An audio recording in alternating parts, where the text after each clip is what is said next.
बिस्मिल्लाह अल्हम्दुलिल्लाह।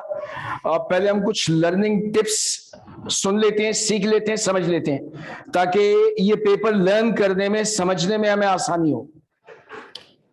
देखें, आप अपनी डेली लाइफ में लॉ को अपना ओढ़ना बिछोना बना लें तो इंशाल्लाह फर्स्ट अटेम्प्ट में ये लॉ का पेपर क्लियर हो जाएगा। कैसे? कान यहाँ पे रखने। मसलन आप 3-4 दोस्त का मूड हो गया कि यार कोटेवाल के ढाबे से चाय पीते हैं, तो अब 3-4 दोस्त हैं, एक खामोश है, तो जो खामोश है दूसरा कमेंट कर दे कि इसने ऑब्जेक्ट नहीं किया, रिएक्ट नहीं किया। ऑब्जेक्ट ना करके, रिएक्ट ना करके इसने अपनी कंसेंट दे दी है। दूसरा कमेंट ये कर दे कि ये इंप्लाइड कंसेंट है।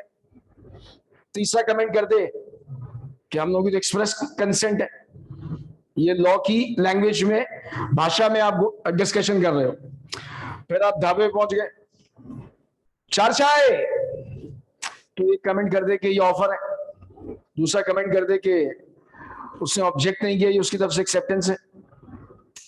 आपके अब्बा जी ने ठेकेदार के साथ कॉन्ट्रैक्ट किया घर की कंस्ट्रक्शन के लिए, घर की आधी कंस्ट्रक्शन हो गई है, वो ठेकेदार छोड़कर भाग गया, तो आप बोले पापा पापा पापा उसने ब्रीच ऑफ कॉन्ट्रैक्ट कर दिया है, पापा उसने कॉन्ट्रैक्चुअल ऑब्लिगेशन परफॉर्म करने से इनकार कर दिया। तो डेली लाइफ में लॉ की भाषा का इस्तेमाल करें। ओके, देखिए पहली बात ये समझ लें, अब रट्टे वाला पेपर नहीं आता। रट्टे वाला पोर्शन अगर आएगा भी तो हार्डली 6, 7, 8 मैक्सिमम 10 मार्क्स का आएगा। इस तरह की कोई चीज नहीं आएगी डिफाइंड पार्टनरशिप।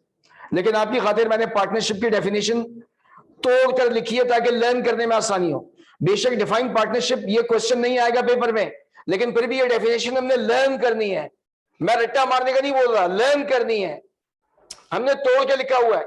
तो partnership is the relation between persons who have agreed to share the profits of a business carried on by all or any of them acting for all. इसी तरह जो स्केचेस हैं उसमें मेन हेडिंग, सब हेडिंग्स, की phrases आपने याद रखनी है।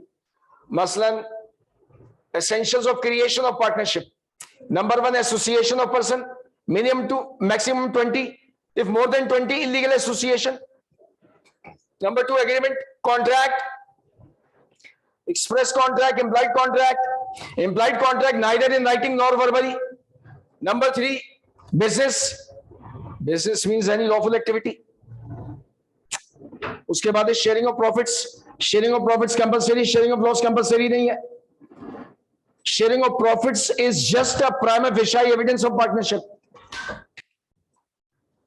उसके बाद agency, every partner is the agent of each other for the purposes of the business of the firm. ये पहले टॉपिक का स्केच हो गया, कोई रट्टा मारने की जरूरत ही नहीं, बार बार देखते रहे। उसके बाद तो general duties, duty of good faith, duty to exercise potential जो भी है for the common benefit of the firm, duty of disclosure, duty to render true accounts, duty to indemnify for loss caused by fraud. तो पहले मरहले में आपने headings, सब headings learn करनी है। पार्टनरशिप एट विल हमने पढ़ा था, क्या बात की है कि डायरेक्टली इनडायरेक्टली किसी ड्यूरेशन का जिक्र नहीं है। अब इसका रट्टा मारोगे घर में, डायरेक्टली इनडायरेक्टली किसी एंडिंग पॉइंट, टर्मिनेशन पॉइंट का जिक्र नहीं है। तो पहले मरहले में आप स्केच को लर्न करो। आपके सामने मैं शॉर्ट रिकॉर्डिंग यहां पे तैयार करवा रहा हूं, अगर समझ में नहीं आ रही वो रिकॉर्डिंग दोबारा जाके देख लो, 10 मिनट की, 12 मिनट की। तो पहले मरहले में sketches, main heading, sub headings, की फ्रेजेस, डायग्राम, टोटके, जुगाड़े शुगाड़े। उसके बाद जब आप घर में पढ़ोगे तो ये स्केच वाली बुक ओपन करके रखोगे, ये निकालोगे, इसमें डिस्क्रिप्टिव फॉर्म में लिखा हुआ इंग्लैंड इंडिया के केसेस हैं। देखिए आप बोलेंगे इतनी सारी हेडिंग्स हम कैसे याद रखेंगे। मेरे एक दोस्त हैं, कराची यूनिवर्सिटी में प्रोफेसर हैं, उनके 15 बहन भाई हैं। मैंने कहा नाम सीक्वेंस में याद है? उसने कहा याद है। मैंने कहा कैसे याद करते हो? उसने कहा याद करने की जरूरत है, रोजाना देखता हूँ। तो आप ये हैंडबुक खोल के इसमें रोजाना स्केचेस देखते रहे, कैफेटेरिया में बैठे देखते रहे, कोटेवाल के ढाबे में बैठे हो बैठ के देखते रहे, स्केचेस बार बार देखते रहे। जब आप पेपर दे रहे होगे आपको मेरी बात याद आएगी, आपका पेपर इंशाल्लाह मोर देन 80% इन स्केचेस की बेस पे अटेम्प्ट हो जाएगा। हास्ता लाविस्ता।